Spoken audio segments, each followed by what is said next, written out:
नमस्कार, मैं वंदना GSM college के यूट्यूब चैनल पर आपका स्वागत करती हूँ।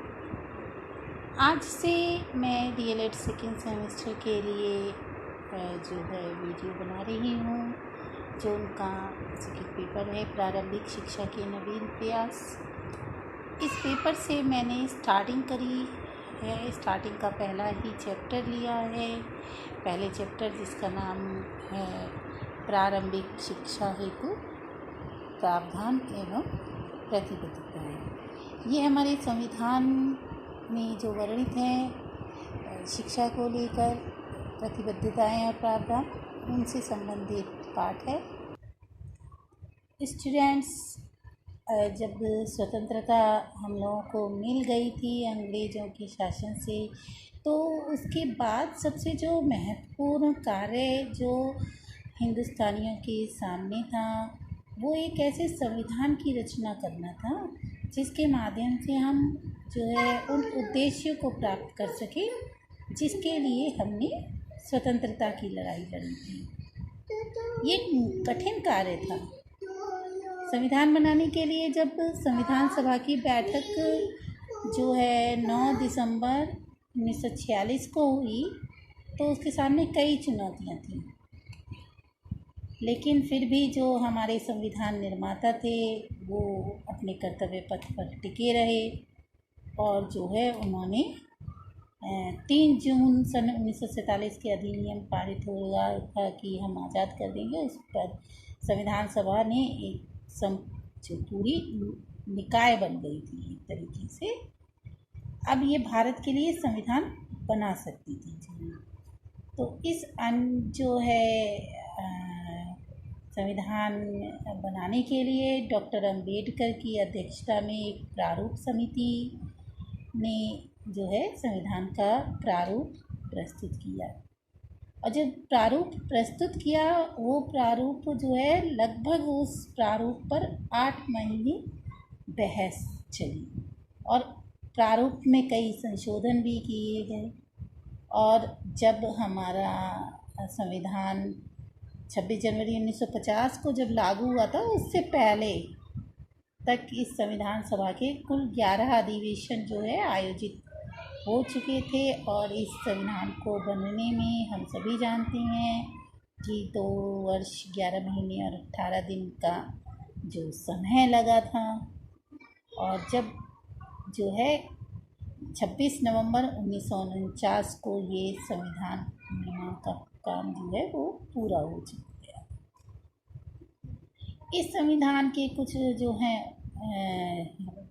उपबंध 26 नवंबर 1949 को लागू हुए, लेकिन पूरा की पूरा संविधान जो है वो 26 जनवरी 1950 को पूरे देश में लागू हो गया। अब इसी संविधान में जो है शिक्षा के संदर्भ में भी अधिकार दिए गए हैं। तो उन अधिकारों को ही हम यहाँ जो है चर्चा करेंगे उसकी, क्योंकि जो प्रावधान और प्रतिबद्धताएं आपका जो लेसन है पहला, वो इसी पर आधारित है कि शिक्षा के संदर्भ में संविधान में क्या क्या प्रावधान और प्रतिबद्धताएं की गई हैं। तो शिक्षा संबंधी जो संवैधानिक प्रावधान और प्रतिबद्धताएं हैं, उसको हम लोग जान लेते हैं। इसमें सबसे पहले जानते हैं धारा 28(1) के बारे में। जो अनुच्छेद 28(1) है, वो क्या कहता है कि राज्य द्वारा पूर्णतः पोषित किसी शिक्षा संस्था में धार्मिक शिक्षा नहीं दी जाएगी। इस धारा 28(1) में जो नोट करने वाली, जो ध्यान देने वाली बात है कि जब ये कहा गया कि राज्य द्वारा पूर्णतः पोषित किसी भी शिक्षा संस्था में धार्मिक शिक्षा नहीं दी जाएगी, फिर भी जो बातें हैं मेन वो 28(1) में क्या है कि जो 28(1) जो है वो 4 तरीके की शैक्षिक संस्थाओं का उल्लेख करता है। यानी 28(1) में वर्णित हैं 4 प्रकार की शिक्षण संस्थाएं। तो ये शिक्षण संस्थाएं पहली कौन सी है कि जो राज्य द्वारा पूरी तरह से वित्त पोषित संस्थाएं हैं। दूसरी है राज्य द्वारा मान्यता प्राप्त संस्थाएं।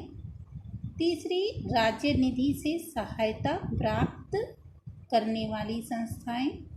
और चौथी प्रकार की जो शिक्षक संस्थाएं हैं वो राज्य द्वारा प्रशासित लेकिन किसी धर्मस्व या न्यास के अधीन स्थापित संस्थाएं। तो ये 4 तरीके की शिक्षक संस्थाओं का यहाँ पे जो है शिक्षण संस्थाओं का उल्लेख 28(1) में हुआ है, जिसमें उन्होंने ये 4 तरीके की संस्थाएं बताते हुए कहा है कि जो केवल 1 नंबर की है, यानी राज्य द्वारा पूरी तरह से वित्त पोषित संस्थाएं हैं, उसमें धार्मिक शिक्षा नहीं दी जा सकती। यानी जो पहले प्रकार की शिक्षण संस्थाएं यहाँ पे उल्लेखित है, और 2 और 3 नंबर की यानी जो राज्य द्वारा मान्यता प्राप्त संस्थाएं हैं और जो राज्य निधि से सहायता प्राप्त करने वाली संस्थाएं, ये जो संस्थाएं हैं उसमें धार्मिक शिक्षा दी जा सकती है, लेकिन कब दी जा सकती है?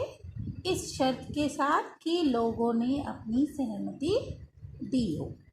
जो 2 और 3 नंबर तरीके की संस्थाएं हैं शैक्षिक, इनमें हम धार्मिक शिक्षाएं दे सकते हैं, लेकिन तभी दे सकते हैं जब इसके लिए लोगों ने अपनी सहमति दी हो।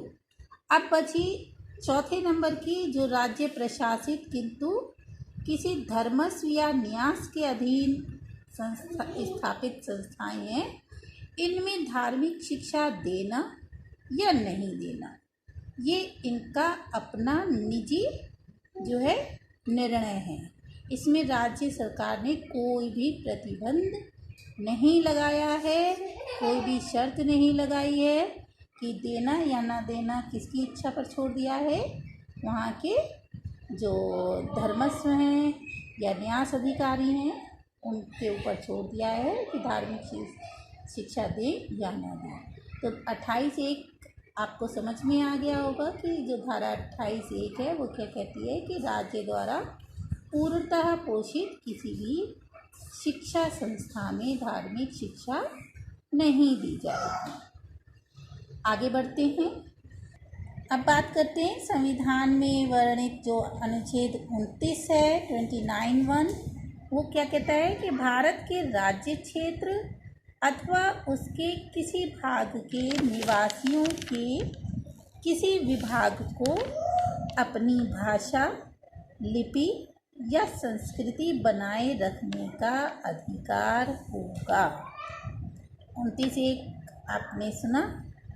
इसमें एक शब्द है यहाँ पर लिखा है निवासियों। तो जो निवासियों शब्द था, ध्यान देने वाली बात है कि यहाँ पर पहले जब प्रारूप में आया था तब वहाँ अल्पसंख्यकों के हितों का संरक्षण शीर्षक दिया गया था। जो 29(1) पैराग्राफ था, उस पैराग्राफ का जो शीर्षक था उसका शीर्षक था अल्पसंख्यकों के हितों का संरक्षण। अब इसमें अल्पसंख्यकों के स्थान पर नागरिकों के किसी विभाग का जो है वो हितों का संरक्षण हो गया है। ये आपको एक मैंने बात नोट कराई है। अब बात करते हैं संविधान में वर्णित अनुच्छेद 29(2).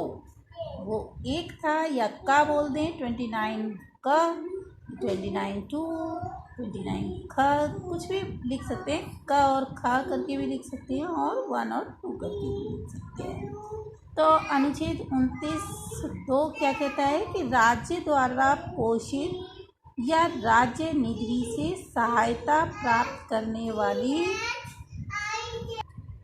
अनुच्छेद 29(2) राज्य द्वारा पोषित या राज्य निधि से सहायता प्राप्त करने वाली किसी शिक्षा संस्था में किसी नागरिक को धर्म, जाति, प्रजाति, भाषा या इनमें से किसी एक के आधार पर प्रवेश देने से नहीं रोका जाएगा। 29(1) में थी कि जो है निवासियों को अपनी विशेष भाषा, लिपि या संस्कृति बनाए रखने का अधिकार होगा, और यहाँ 29(2) क्या कहता है इसके साथ ही कि किसी भी विद्यालय में किसी भी छात्र को किसी भी आधार पर प्रवेश देने से नहीं रोका जाएगा। इसमें जो ध्यान देने वाली बात है वो मैं आपको नोट करा देती हूँ।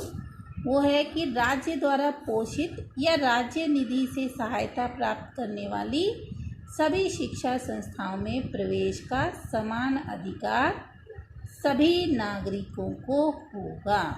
उदाहरण से ऐसे समझ लीजिए, कोई विद्यालय है, यदि अल्पसंख्यकों द्वारा संचालित भी हो रहा है लेकिन उस विद्यालय को राज्य निधि से सहायता प्राप्त है, तो अन्य समुदाय के बच्चों को प्रवेश देने से वह संस्था मना नहीं कर सकती और ना ही राज्य ऐसे विद्यालयों को अपने समुदाय के लोगों के लिए प्रवेश को सीमित रखने का निर्देश दे सकता है।